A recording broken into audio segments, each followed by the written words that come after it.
Some environmentalists accusing the Trump administration of declaring war on the environment and say his plans to slash EPA funds, staff, and regulations are going to harm our health.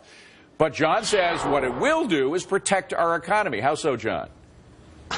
Well, Trump's critics get it exactly backwards. What puts our environment at risk the most is a lack of economic growth, because when the economy's not growing, we don't care as much about the environment.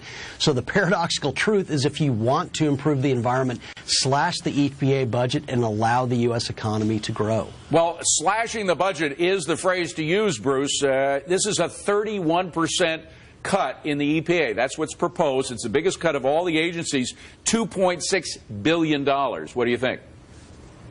Well, you can't improve the economy of a place like Flint, Michigan, if you don't have clean water for people to drink. And so you have situations where there are in these budgets at EPA, you have Great Lakes has pollution cleanup programs that are in there. I mean, who's going to take care of that? I mean, if this is going to be cut, that's a bad thing. So, Steve, what about that? If you have killing water and air, you can't have any economy at all. Well, the fact of the matter is, John is right. First, you need the resources to do it, David. But also, the EPA wastes a lot of money on fuel standards, on this Clean Power Act, which would put the utilities out of business gratuitously. And in terms of cleaning up water, the funds are there to do it, specific programs. But the EPA has gone way, way beyond that. You could cut that agency in half, and we'd have a cleaner environment. Well, EMAC, it's not half, but a 31% is a big cut. Yeah, and so, some of these cuts bring the EPA and other agencies back to where they were 10 years ago. I agree with Steve. We don't want pollution. We want clean water. But get rid of these costly circus plate spinning acts like biofuels and solar and wind, and let the market figure that out. Well, and Mike, it's not just cash that Trump administration is cutting. It's also some of the regulations. This is the fuel efficiency standards.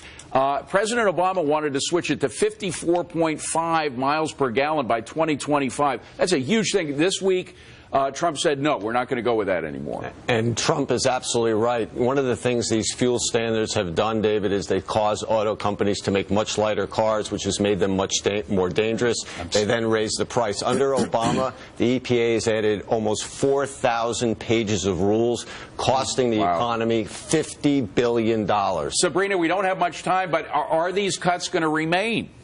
I hope so, because, look, the EPA has become an entirely ideological organization, which is why it's not effective. And to Bruce's point, it's the reason that a place like Flint, Michigan happened. The idea that pouring more money into the EPA would help the people in Flint, Michigan is insane. These poor people are still buying bottled water because they don't trust the government. Got to leave it at that, gang. Thank you very much.